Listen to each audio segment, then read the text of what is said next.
অস্ট্রেলিয়ার ক্যানবেরায় উৎসবমুখর পরিবেশে পালন করা হয় আন্তর্জাতিক মাতৃভাষা দিবস। ক্যানবেরার ইন্টারন্যাশনাল মাদার ল্যাঙ্গুয়েজ মুভমেন্ট এ উপলক্ষে এক বর্ণিল পদযাত্রার আয়োজন করে। এতে স্থানীয় বিভিন্ন ভাষাভাষী লোকজন বিভিন্ন ভাষার ব্যানার ও প্ল্যাকার্ড নিয়ে এবং সবাই একই রঙের টি শার্ট পরে এ পথযাত্রায় অংশ নেয়। উদ্বোধন করেন স্থানীয় আদিবাসী নেতা মর্টিমা।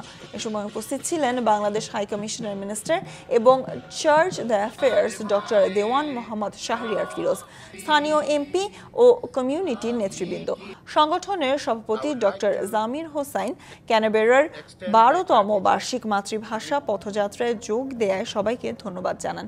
পথযাত্রায় ন্যাশনাল ক্যারিলিয়ন থেকে বিভিন্ন মাতৃভাষা বিষয়ক সঙ্গীত পরিবেশিত হয়।